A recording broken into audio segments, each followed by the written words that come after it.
안녕하세요. 책 읽기 좋은 날입니다.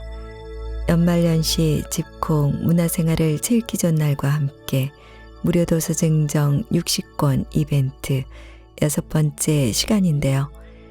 오늘 소개할 책은 내 삶의 리더가 되는 고전 읽기 습관, 일일 일수 대학에서 인생의 한 수를 배우다. 지은이는 신정근, 발행은 21세기 북스입니다. 이 책은 무료 도서 협찬을 받았는데요. 영상을 보시고 간단한 소감을 댓글로 남겨주시는 10분께 무료 증정해 드리겠습니다. 참여 기간은 1월 5일부터 1월 6일까지고요. 지금까지 진행되었던 이벤트는 여성분들의 열렬한 참여와 압도적 당첨으로 남성분들이 소외된 면이 있어요. 그래서 이번 무료 증정은 참가 자격을 남성 구독자분으로 한정하겠습니다. 여성 구독자분들의 넓은 양해를 부탁드리겠습니다.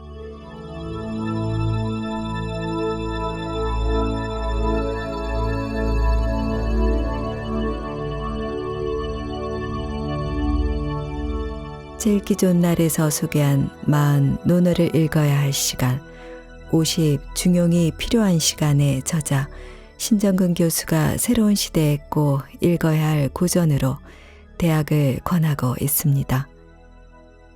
조선의 르네상스를 꿈꾼 다산과 정조는 함께 대학을 탐독했고, 조선의 부흥을 이끈 세종은 전국 향교에 이 책을 배포하여 모든 유생들에게 읽히고자 했습니다.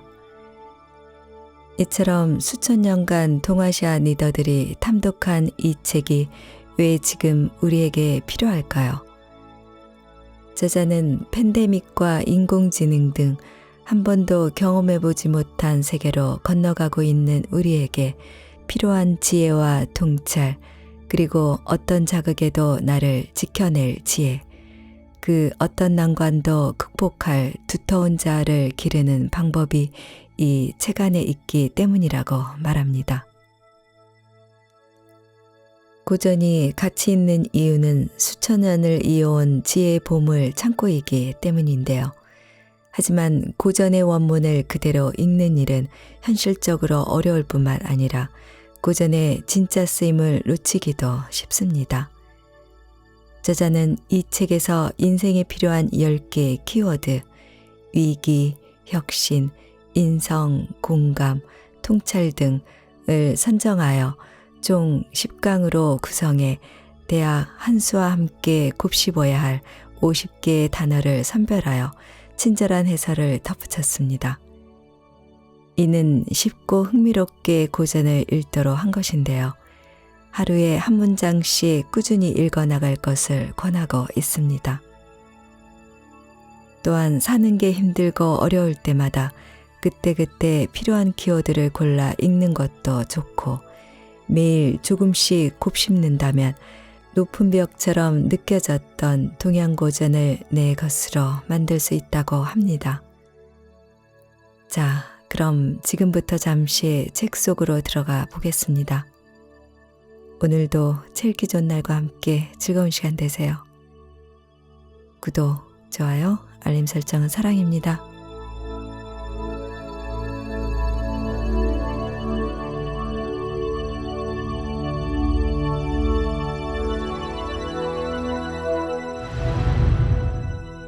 나날이 새로워지다. 일일신. 인문. 동아시아 철학의 핵심을 한자로 말하라고 하면 화라고 할 수 있다. 화는 바뀌다라는 뜻이다. 바뀌다라는 뜻에는 태어나다, 죽다, 가르치다라는 뜻도 들어있다. 사람을 가르치면 사람이 가르치기 이전과 이유가 다르고, 사람이 태어나면 없던 사람이 생겨나는 것이고, 죽으면 있던 사람이 사라지는 것이다. 이처럼 화는 이전과 이유가 확연하게 달라지는 것을 가리킨다. 사상가나 학파마다 화에서 강조하는 측면이 다르다. 공자를 비롯하여 육아는 사람이 인격을 닦아서 어제보다 나은 오늘의 나, 오늘보다 나은 내일의 나를 만나는 고향과 발전의 맥락에서 영원한 변화를 말한다. 노자와 장자로 대표되는 도가는 세상에 변하지 않는 것이 없는데 불변을 찾고 잡으려는 시도가 얼마나 허무한가 라는 맥락에서 영원한 변화를 말한다. 역경에서는 이러한 변화를 역자로 포착하고 있다. 그만큼 동아시아 철학은 변화의 철학이라고 할 수 있다.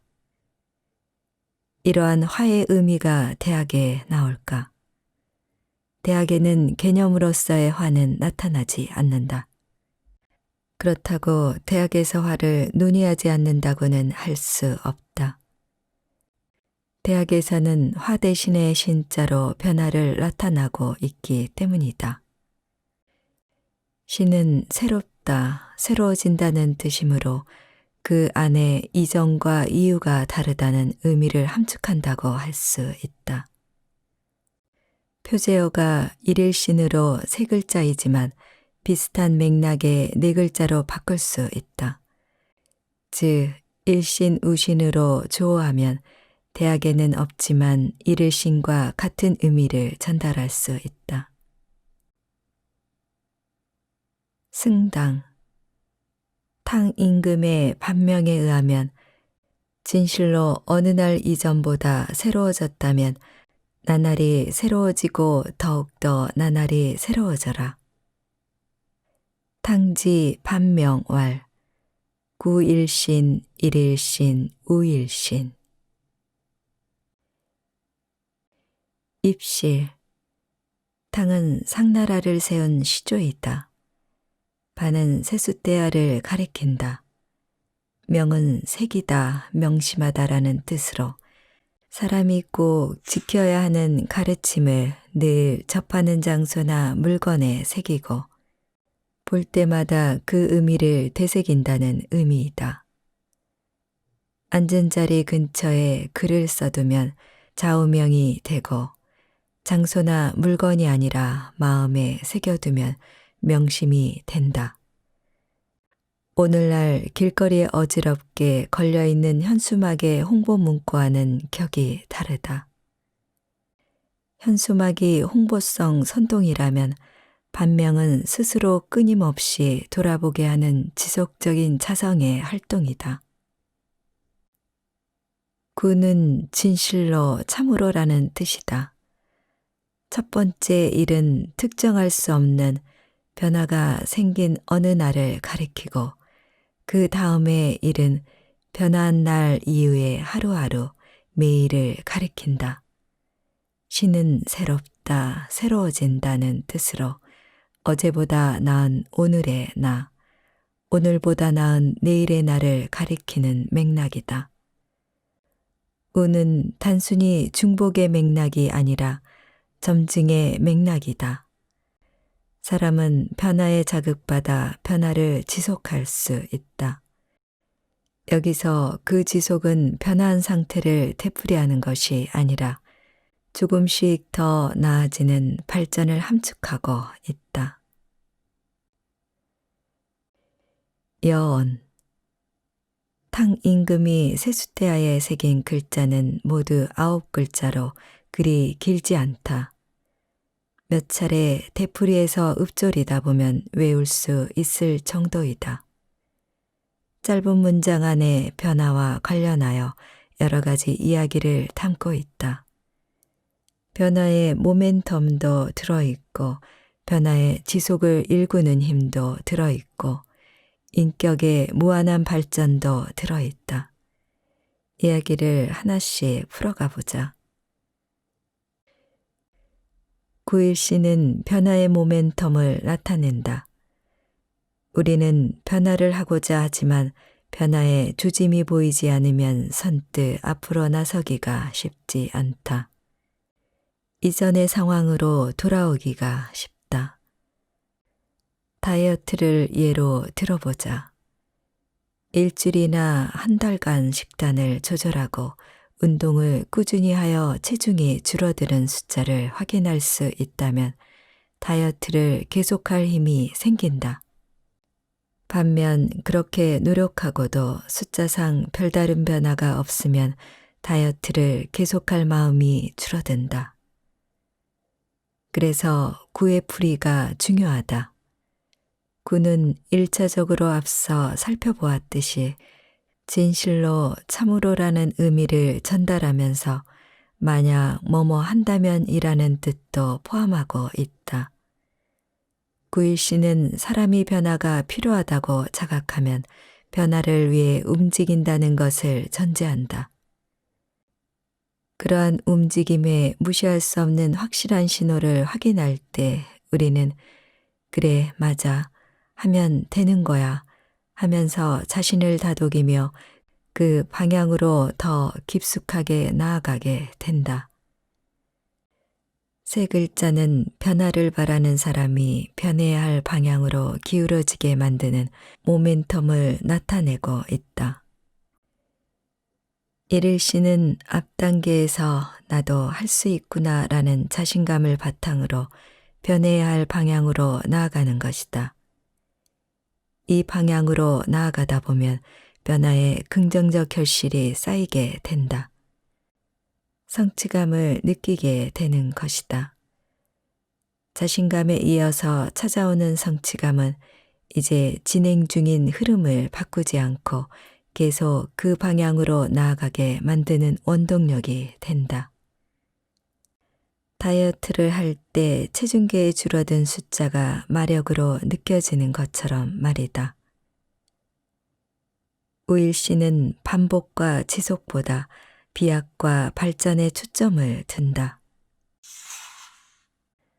앞에 두 단계를 통해 이제 사람은 변화로 나아가는 모멘텀의 추진력을 충분히 확보했다.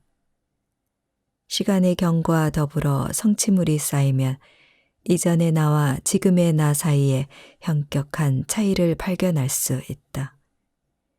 이 차이는 높이와 폭의 측면에서 모두 변화를 이루어냈다.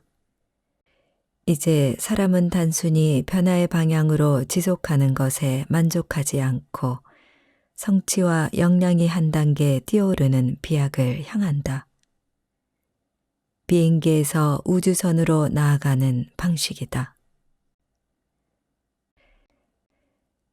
반명의 9글자는 리더는 지금보다 나은 단계로 나아가라는 주문과도 같다. 탕 임금은 당시 이상적인 리더로 간주되었으므로 변화할 게 없다고 생각할 수도 있었다. 변하지 않아도 문제가 없다고 생각하기 때문이다. 그럼에도 불구하고 탕 임금이 자신에게 신을 요구했다는 것은 그가 스스로 자신에게 끝없이 변화라고 요구했다는 것을 의미한다. 사람이 변화하고 발전한다고 하더라도 성인에 이를지언정 신이 될 수는 없기 때문에 그는 자신을 끊임없이 개선하는 무한 혁신을 요구한 것이다. 이것은 중용에서 변화의 흐름이 도도하여 더 이상으로 이전으로 돌아오지 못하고 앞으로만 나아가는 도나와 닮았다. 개인 공간에 일일신 또는 줄여서 일신을 써붙이면 잘 어울릴 듯하다. 지금보다 나은 단계로 나아가라.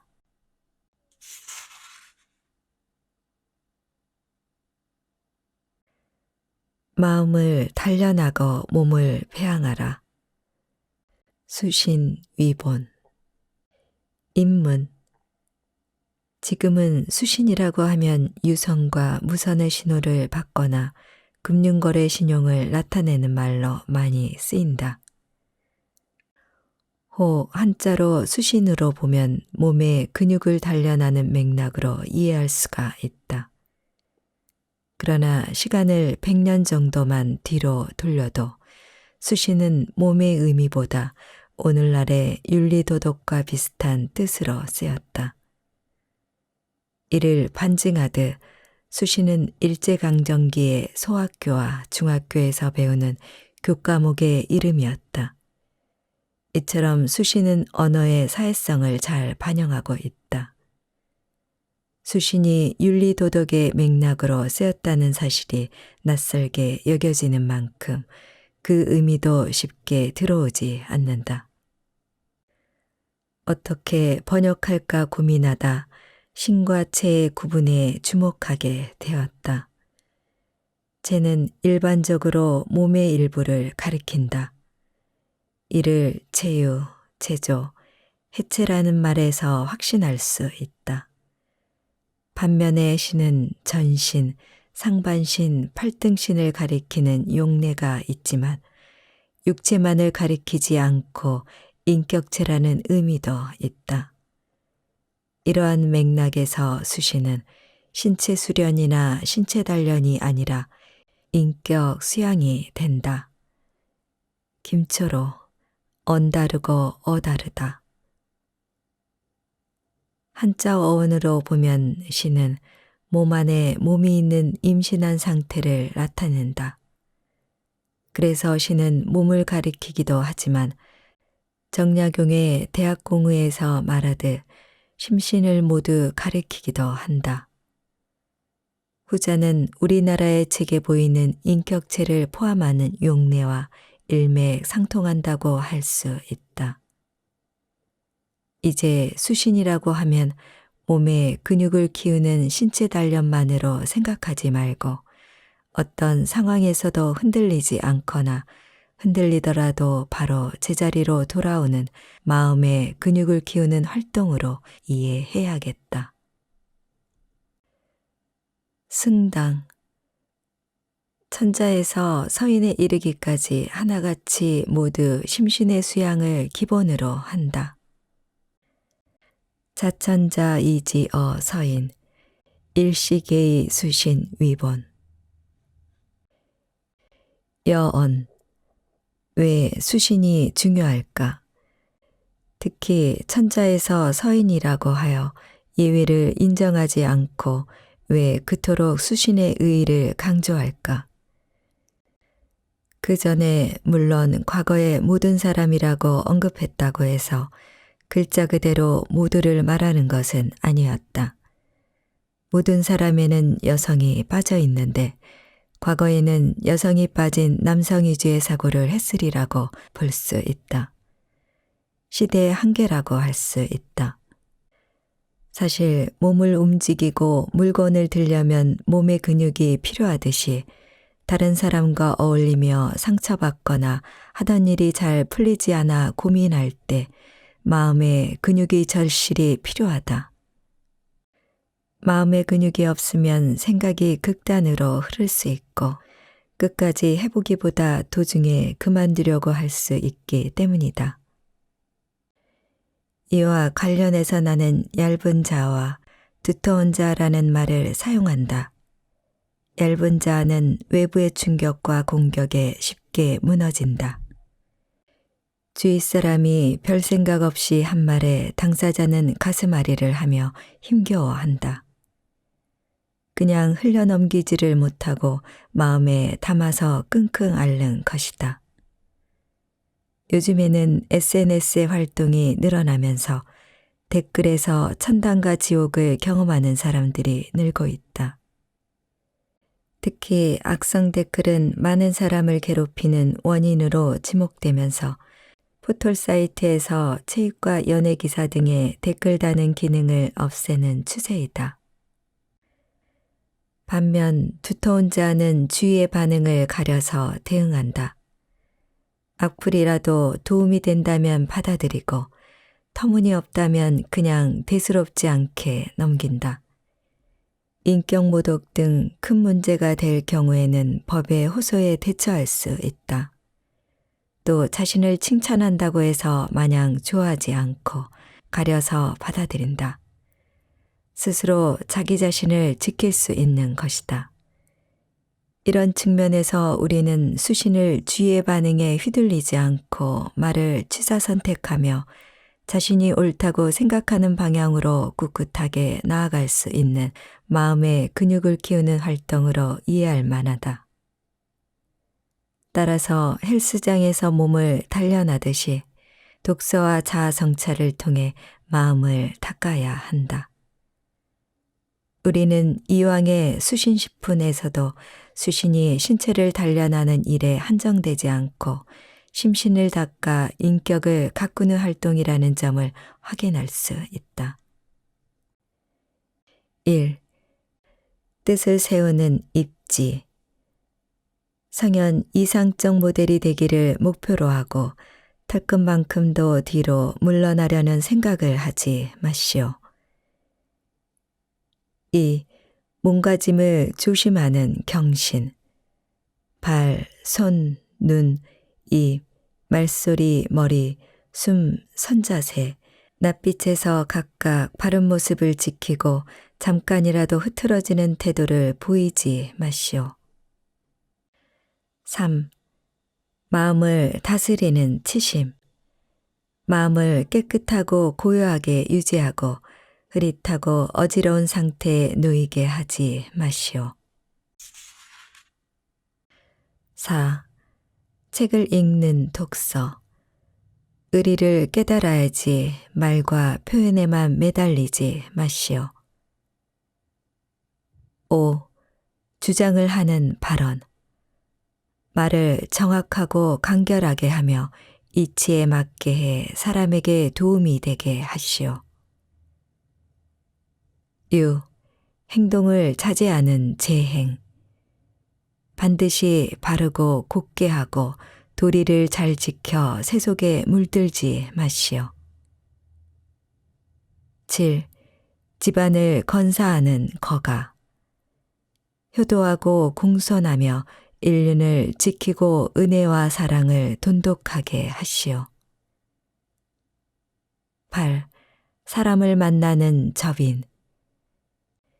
진실과 신의로 대하고 두루 사랑하고 현자를 더욱 가까이 하시오. 9. 일을 처리하는 처사. 의리의 소재를 철저히 분석하고 분노를 누르고 욕심을 줄이시오. 10. 시험을 치는 은거. 득실에 얽매이지 말고 평안하게 치른 다음 전명을 기다리시오. 이왕의 수신식품은 수신 위본을 잘 풀이하여 몸과 마음, 가정과 사회생활을 다스리는 수양을 두루 포함하고 있다. 사실 수양은 삶의 현장을 벗어날 수 없다.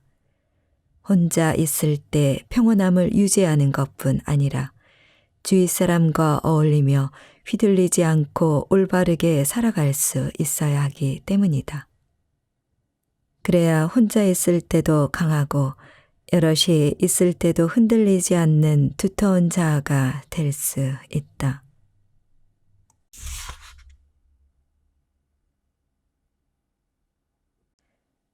내가 있어야 할 자리를 알다. 직이소지. 인문. 직장 생활의 꽃은 승진이다. 인사철이 되면 여기저기서 승진 예상 이야기로 술렁거린다. 바라보는 대로 승진하면 좋아하고 승진에서 미끄러지면 순간 그곳을 떠날 생각도 하게 된다. 우리는 준비되지 않은 리더의 위험성을 잘 알고 있다. 이 때문에 우리나라 선거에서 준비된 땡땡이라는 홍보가 한창 유행했다. 준비되지 않은 리더는 주위 사람들에게 불안감을 안겨준다. 또 실제로 얼토당토하는 결정으로 주위를 깜짝 놀라게 만들기도 한다. 이런 맥락에서 보면 준비되지 않은 승진은 마냥 축복이라고 할 수 없다. 실패를 통해 성장할 수 있지만 자신과 주위를 괴롭힐 수 있기 때문이다. 준비된 리더와 준비된 승진의 의의는 충분히 긍정하지만 그가 가치를 지나치게 강조하면 이 또한 문제가 된다. 준비만 하다가 세월다 간다는 불안감이 널리 퍼지면 조직이 활력을 잃기 쉽다. 또 준비라는 말 자체가 정확하게 무엇을 말하는지 분명하지 않다. 충분하고 철저하게 검증하지 않으면 준비는 리더의 가치를 돋보이게 하려는 전략의 용어로 쓰일 수 있다. 이 때문에 준비 여부를 두고 경쟁하는 사람과 집단 사이에 괜한 논쟁을 불러일으킬 수 있다. 자리와 준비의 관계는 오늘만의 문제가 아니다. 대학이 쓰일 시기에도 중요한 현안이었다. 이 문제를 시경의 시와 공자의 해설을 통해 살펴보기로 하자. 승당. 시경에 의하면 자그마한 꾀꼬리 깊은 산에 우거진 숲에 깃드네. 공자가 말하기를 새가 깃들 때 제가 깃들 곳을 아는데 사람이면서 새만 못할 수 있겠는가. 시운 몇만 황조 지우구 자왈 어지 지기소지 가해이니 불여조호. 여언. 시의 내용도 짧고 공자의 풀이도 짧다. 시는 세 가지 맥락으로 풀이된다. 첫째, 환경 결정론까지는 아니더라도 삶에서 좋은 환경의 영향을 강조하는 맥락이다. 둘째, 자신이 사회에서 맡을 수 있는 역할을 어떻게 설정하냐 하는 맥락이다. 셋째, 사람이 지켜야 할 가치를 밝히는 맥락이다. 첫 번째는 공영달이 주장하는 풀이이다. 새가 왜 깊은 산에 우거진 곳을 찾을까? 새는 그런 곳이 먹이를 구하기도 쉽고 자신을 해치는 대상이 없다고 느끼기 때문이다. 아무런 걱정이나 탈 없이 편하고 한가롭기 때문이다. 그렇다고 사람도 예의를 지키고 즐겁게 살 수 있는 곳을 골라서 살아야 한다.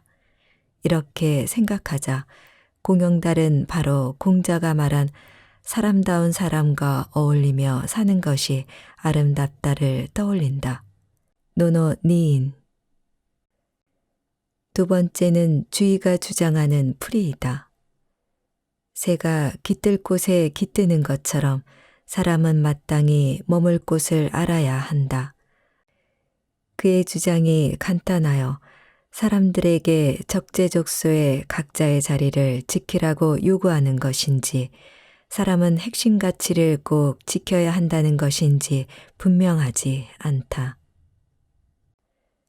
세 번째는 정약용이 주장하는 풀이이다. 그는 시의 원의에 충실해야 한다면서 사람이 최고선의 경지를 편안하게 여겨 다른 것을 바라지 않아야 한다고 본다. 이에 따르면 사람은 인, 경, 효, 자, 신 5가지 덕목을 충실하게 준수해야 한다. 이러한 주장들은 결국 지의 의미를 어떻게 바라보느냐에 달려 있다. 지를 머물 살 곳을 잘 고르다로 보면 장소가 초점이 되고 머물 일할 곳을 벗어나지 않다로 보면 역할이 초점이 되고 머물 곳을 잘 지키다로 보면 덕목이 초점이 되기 때문이다. 앞에 세 가지 풀이는 모순 없이 통합적 설명이 가능하다. 머물 덕목을 전제로 해야 머물 역할을 제대로 수행할 수 있고 또 머물 장소를 신중하게 선택할 수 있기 때문이다. 이렇게 보면 지기소지는 리더가 일상을 살고 사업을 수행하면서 하나의 뚜렷한 경향이 드러난 결과를 나타낸다.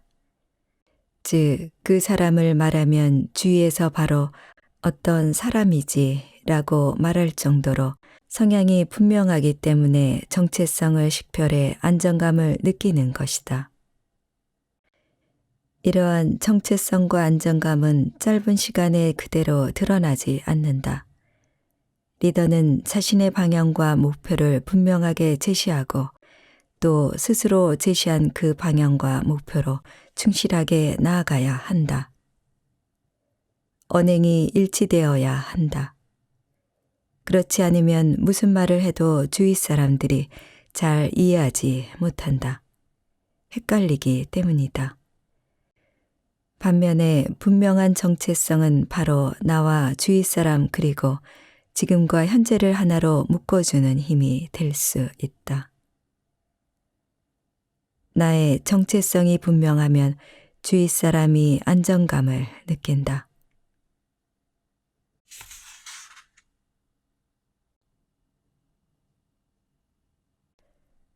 너그러운 마음이 편안한 몸을 만든다.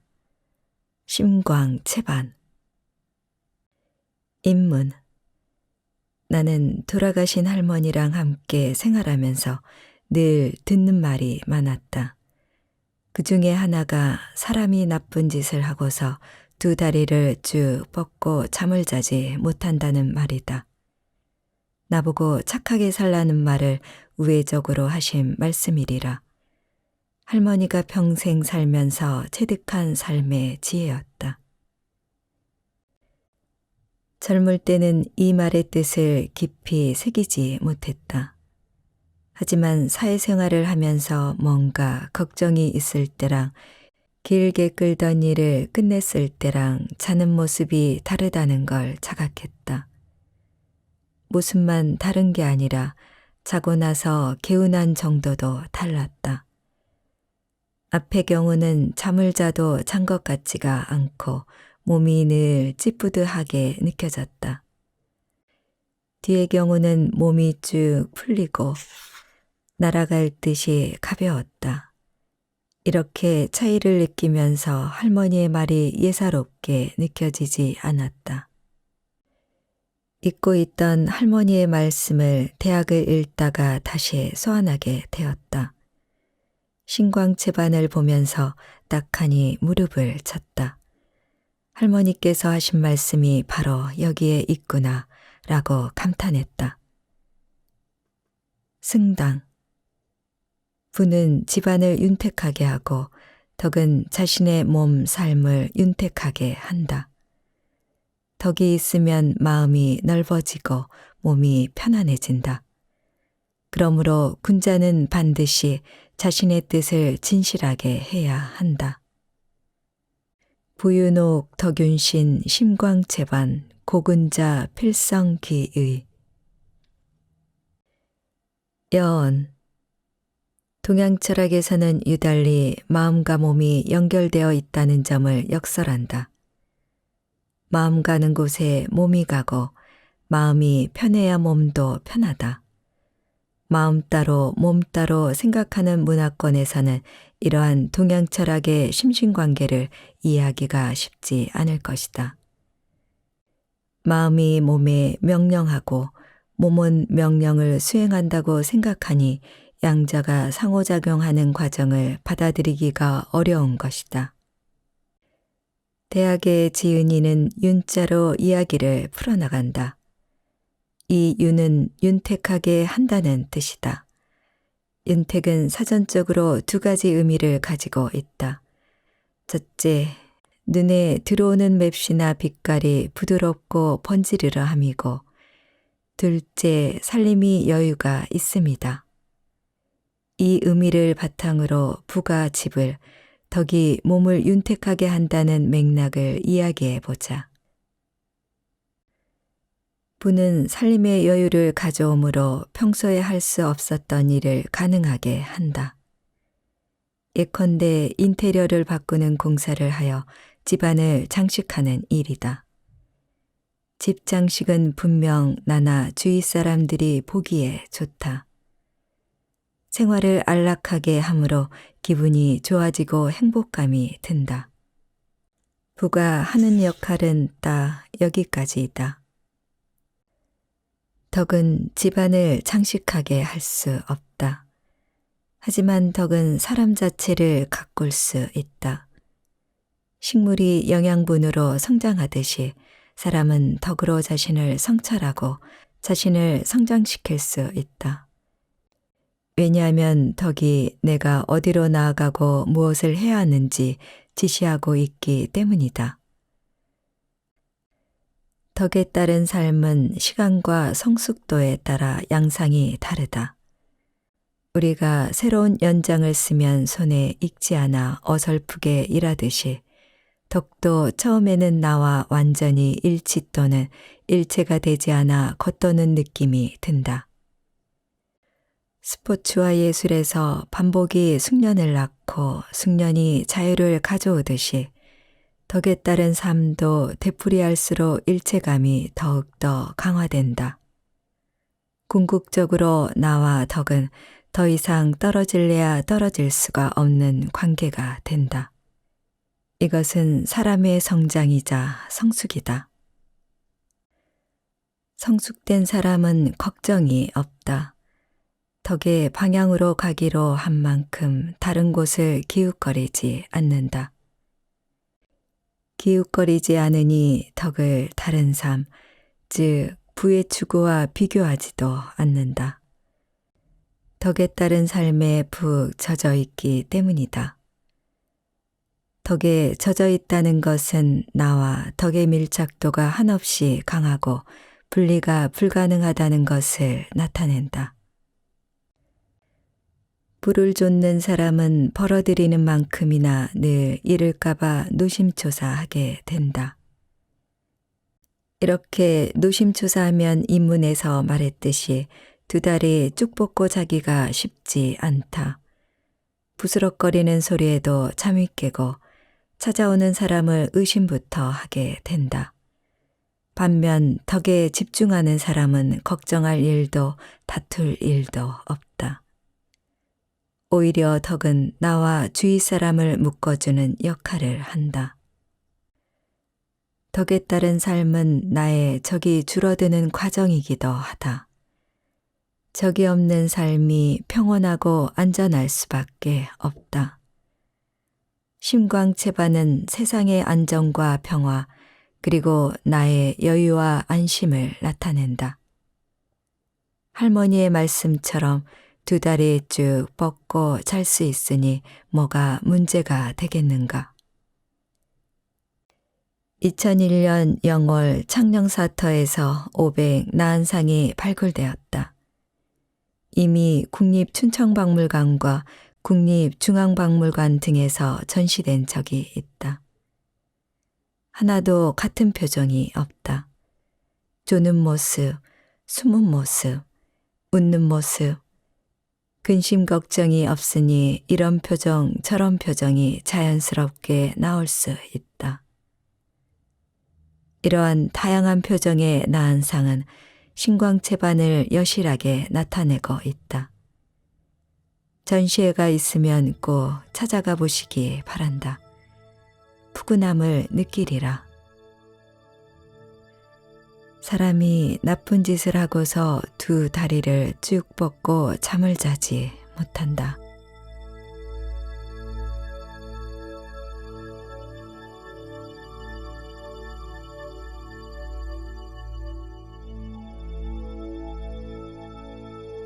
책 읽기 좋은 날 오늘은 일일 일수 대학에서 인생의 한 수를 배우다를 보내드렸습니다. 감사합니다.